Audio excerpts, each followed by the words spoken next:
ओम नमः शिवाय। नमस्कार दोस्तों, स्वागत है आप सभी का आपके अपने चैनल खुशहाल जिंदगी में। दोस्तों, प्रत्येक वर्ष भाद्रपद के शुक्ल पक्ष की तृतीया तिथि को हरतालिका तीज का पावन त्योहार मनाया जाता है। इस दिन सुहागिन महिलाएं पति की लंबी उम्र तथा सुखी वैवाहिक जीवन के लिए व्रत धारण करती है। साथ ही जो कुंवारी कन्याएं हैं वह मनोवांछित वर की कामना के साथ इस व्रत को करती हैं। इस वर्ष हरतालिका तीज का त्योहार 30 अगस्त दिन मंगलवार को मनाया जाएगा। इस व्रत का आरंभ सबसे पहले माता पार्वती ने किया था। माता पार्वती ने इस व्रत को भगवान भोलेनाथ को पति रूप में प्राप्त करने की इच्छा के साथ किया था। हरतालिका तीज की पूजा तब तक अधूरी मानी जाती है जब तक आप इसकी कथा का श्रवण नहीं कर लेते। यदि आप किसी कारणवश इस व्रत को नहीं भी कर पा रही हैं तो भी आज के दिन स्नान करके 16 श्रृंगार करके उस स्थान पर जाइए जहां सुहागिन महिलाएं हरतालिका तीज का पूजन कर रही हैं। वहां फुलेरा लगाकर वह पूजा करने बैठी होंगी। उस स्थान पर आप जाएं, कुछ फल प्रसाद इत्यादि लेकर जाएं। उस प्रसाद को आप वहां पर चढ़ा दें, फुलेरा का स्पर्श करें और बैठकर हरतालिका तीज के कथा का श्रवण करें। इससे भी आपको माता पार्वती संग भगवान भोलेनाथ का आशीर्वाद प्राप्त होगा तथा अखंड सौभाग्य की प्राप्ति होगी।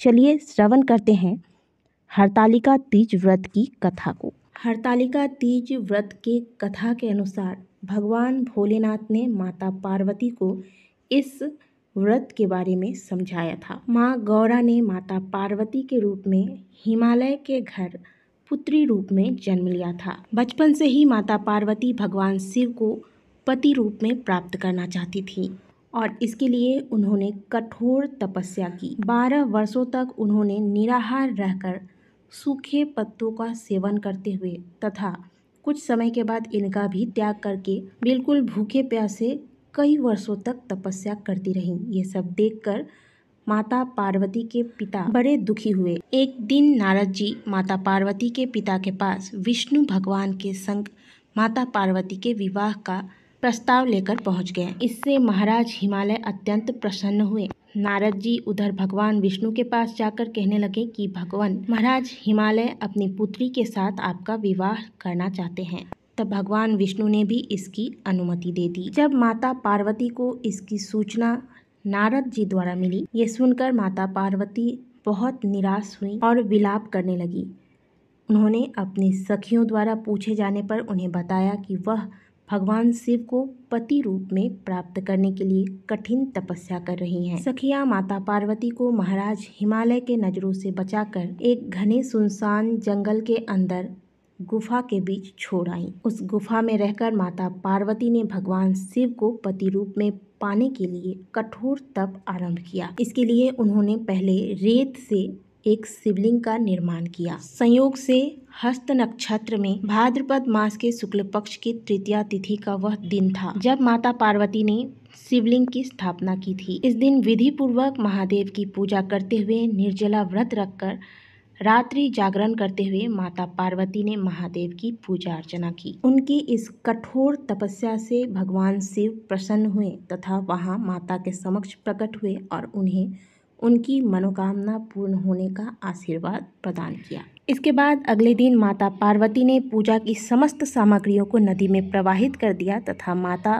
पार्वती ने अपने सखियों संग इस व्रत का पारण किया। उधर माता पार्वती को महल में न दे हिमालय राज माता पार्वती संग भगवान विष्णु के विवाह का वचन नारद जी को देने की वजह से अत्यंत ही व्याकुल हो चुके थे। माता पार्वती को ढूंढते ढूंढते वो जंगल में स्थित उस गुफा के पास पहुंचे जहां माता पार्वती थीं। माता पार्वती ने हिमालय राज को अपने घर छोड़ देने का वजह बताया तथा देवों के देव महादेव संग अपने विवाह करने का संकल्प तथा महादेव के दर्शन और उनके वरदान के बारे में भी ये सारी बातें माता पार्वती ने अपने पिता हिमालय राज से कह सुनाई। इसके बाद हिमालय राज ने भगवान विष्णु से क्षमा मांगी और वो महादेव के साथ माता पार्वती के विवाह के लिए तैयार हो गए। कुछ समय बाद उन्होंने माता पार्वती संग महादेव का विवाह करवाया। और तभी से प्रत्येक वर्ष के भाद्रपद मास के शुक्ल पक्ष की तृतीया तिथि को हरतालिका तीज का पावन त्योहार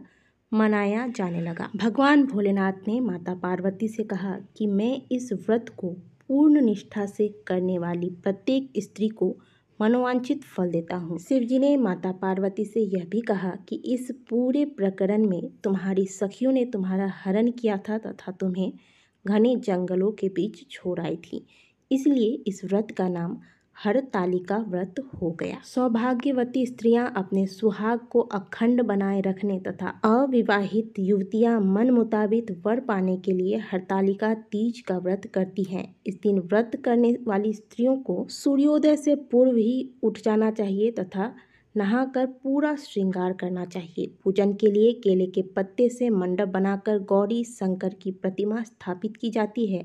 इसके साथ पार्वती जी को सुहाग का सारा सामान चढ़ाया जाता है। रात में भजन कीर्तन करते हुए जागरण कर 3 बार आरती की जाती है तथा शिव पार्वती के विवाह की कथा सुनी जाती है।